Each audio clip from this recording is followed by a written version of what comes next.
Lorsque les hommes ont créé les chiffres, il y a déjà bien longtemps, ils ne s'imaginaient pas qu'un jour ils leur échapperaient complètement. Car les chiffres avaient leurs propres règles. Et les hommes devinrent esclaves des courbes, des barèmes, des taux variables. Lucie, assistante aux ressources humaines, dut se rendre à l'évidence, les hommes avaient perdu la bataille contre les chiffres.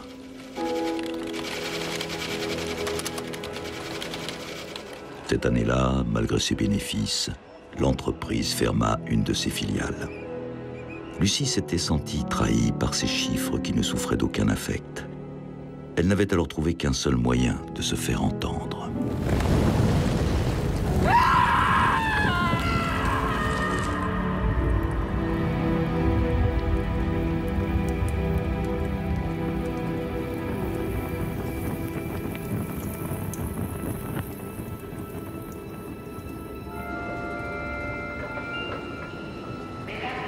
Voici un homme dont l'aisance à tutoyer les chiffres lui a valu le poste de comptable.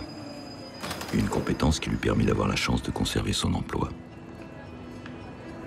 Bien qu'affecté par le décès de son ancienne collègue, il ne savait pas à quel point ce suicide allait faire basculer son existence. Un basculement qui prendrait la forme d'une simple lettre. Par principe, mais aussi par prudence, il évitait autant que possible de solliciter ses supérieurs. Mais aujourd'hui, c'était différent. Il fallait gérer une situation de crise qui n'avait rien à voir avec les règles de calcul. Lucie Prenel avait donc rédigé une lettre.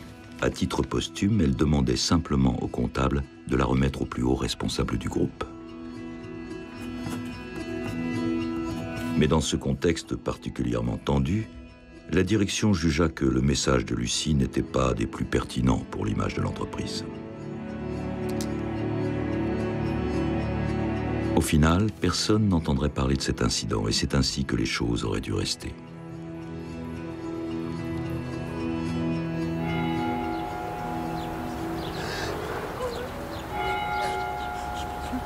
L'enterrement de Lucie fut une cérémonie intime, réservée aux proches. L'atmosphère était au recueillement, au chagrin. Sans trop savoir pourquoi, le comptable décida de s'y rendre, pour faire acte de présence, par solidarité professionnelle. Une participation toutefois malvenue. Qu'est-ce que tu fous là, le comptable? Va-t'en. Ta place n'est pas ici, mais va-t'en tout de suite! Comment ne pas susciter mépris ou jalousie alors que lui avait conservé son emploi malgré la restructuration?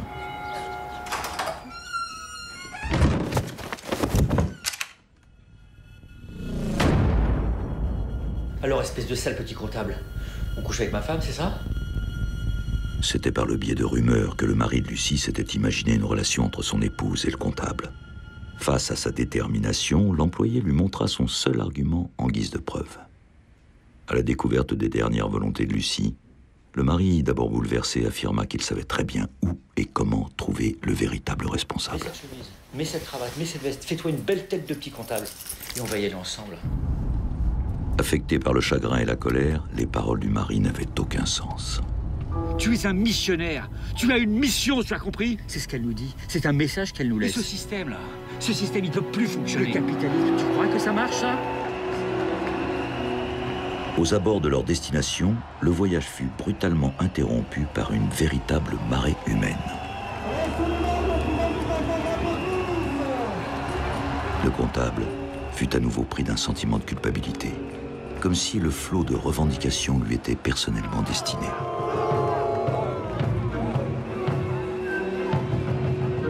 C'était donc ici qu'avait lieu l'Assemblée générale, un rituel sacré pour toute grande société.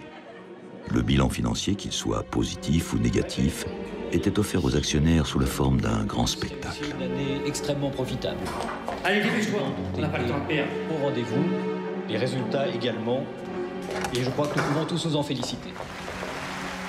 Je ne vous cache pas que pour le comptable réalisa à quel point il n'était qu'un rouage dans un grand ensemble de chiffres et de pourcentages, un univers de calculs financiers qui pourtant lui parlait. Et c'était précisément cela que lui reprochait le mari de Lucie. Connaître les chiffres mieux qu'il ne connaissait les humains. Et s'il veut pas la lire, on va lui faire bouffer. Mais notre comptable n'avait pas le cœur à argumenter.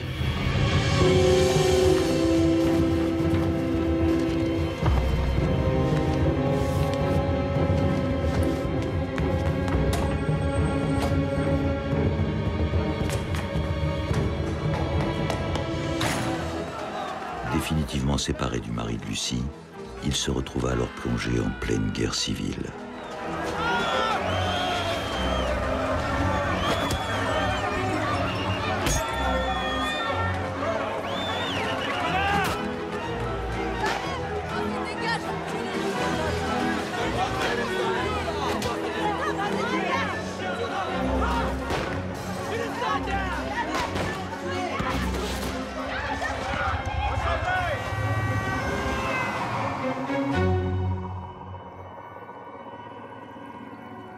Embarqué par un groupe d'activistes, le comptable finit par raconter son histoire.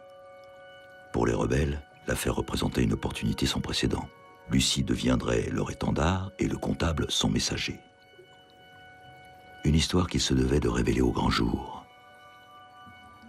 Une théorie bien particulière motivait leur action. Selon eux, le capitalisme sauvage anéantirait l'homme comme la météorite avait jadis exterminé les dinosaures.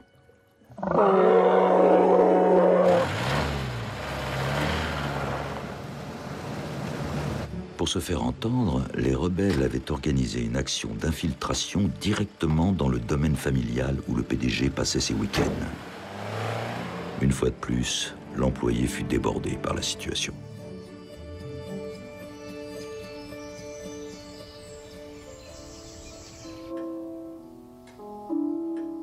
L'entrevue avec le président eut enfin lieu. Mais lorsque le comptable sortit l'enveloppe froissée, il refusa de la prendre, il n'était pas responsable. Je n'en veux pas de la lettre, j'en veux pas. Ça me regarde pas, c'est pas mon problème. Il se lança ensuite dans un discours sur le monde, les chiffres, le grand capital. Le système, bah oui, le système, oui, il n'est pas parfait, le système. N'empêche que c'est quand même lui qui fait tourner le monde. Une autre voix s'éleva, celle du patriarche, le grand ancien de cette famille où l'on devenait président, directeur général de père en fils. Je vous l'ai dit, monsieur, on n'est plus responsable de rien ici. Allez plutôt voir en Russie, en Chine, dans les Émirats. Le vieil homme enjoignait le comptable de trouver le véritable responsable. C'était un ordre. Il décida même de lui financer le voyage. Après tout, le comptable restait son employé, ce qui voulait dire qu'il n'avait pas vraiment le choix. C'est ainsi que le petit comptable partit à la recherche d'un géant invisible. Un hypothétique démon de la finance si puissant qu'il aurait réussi à rester dans l'ombre toute sa vie. Un homme plus riche qu'on ne saurait l'imaginer. Un homme dont on pouvait même se demander s'il existait vraiment, Monsieur X.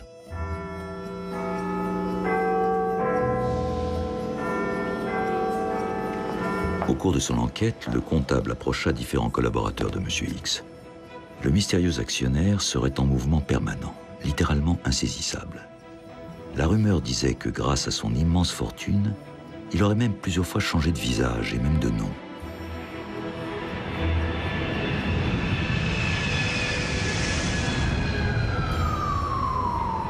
En pareille circonstance, la grandeur du monde paraissait très relative.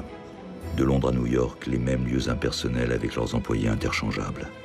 Monsieur X avait l'habitude de résider dans des suites assez modestes en regard de son statut. Il louait ces endroits à vie et payait sa note invariablement chaque semaine.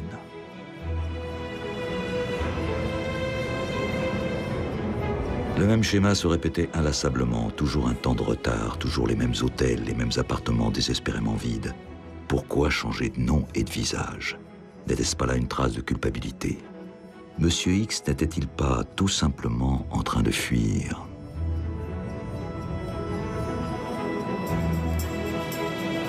Enfin, notre comptable obtint une information capitale.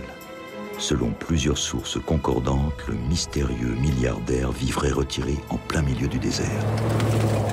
N'écoutant que son courage, il décida donc de partir seul à sa recherche. Comme d'autres inconscients avant lui, il s'était laissé berner par l'apparente quiétude de ce paysage immaculé. Le comptable comprit trop tard que la nature ne faisait que lui rappeler son véritable statut.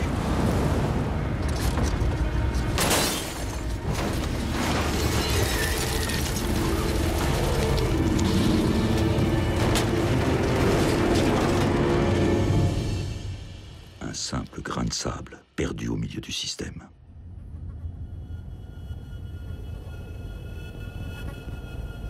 Pourquoi avoir accepté la lettre de Lucie?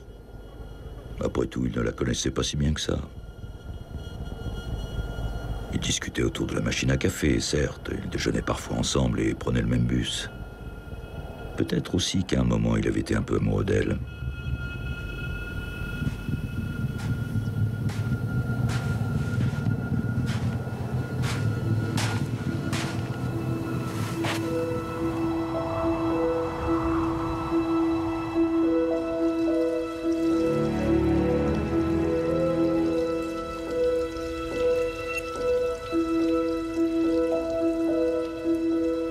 En retrouvant ses esprits, il sentit qu'il avait atteint son objectif.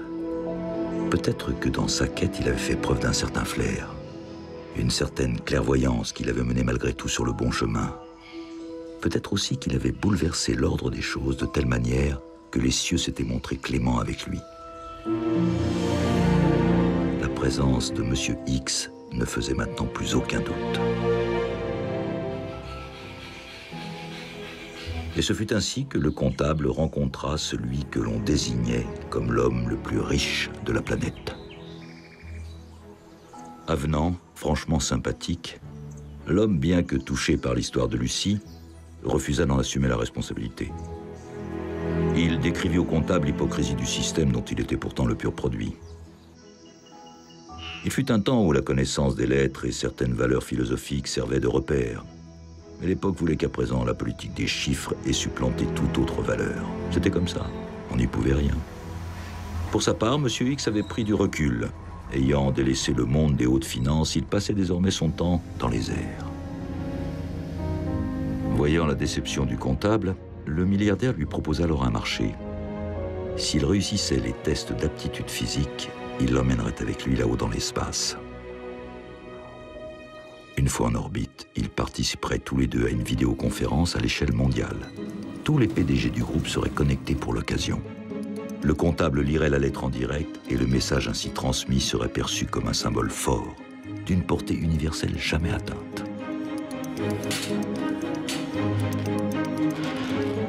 Mais l'entraînement nécessitait une forme physique parfaite. L'employé avait surestimé ses forces, il pensait qu'après avoir survécu à une tempête de sable, rien ne pouvait l'arrêter.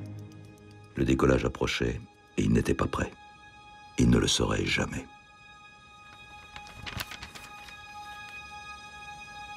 Imprévisible comme à son habitude, M. X suggéra de récupérer la lettre de Lucie. Il l'emporterait dans la navette et peut-être la lirait-il. Peut-être seulement. 1, 0 and lift off. Roger, roll. Houston now controlling the flight. 24 seconds. Il existait donc un homme qui pouvait se targuer de partir et laisser la planète derrière lui. Il y avait autant d'admiration que de jalousie chez le comptable. La richesse permettait donc une chose. Elle permettait simplement aux hommes de rester de grands enfants.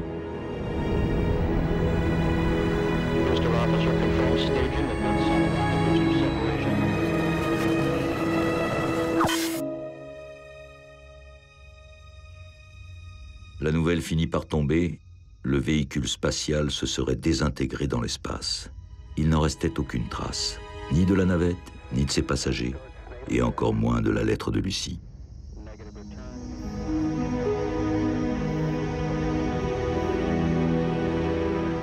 Your negative return. An engine failure, it's already traveling too far.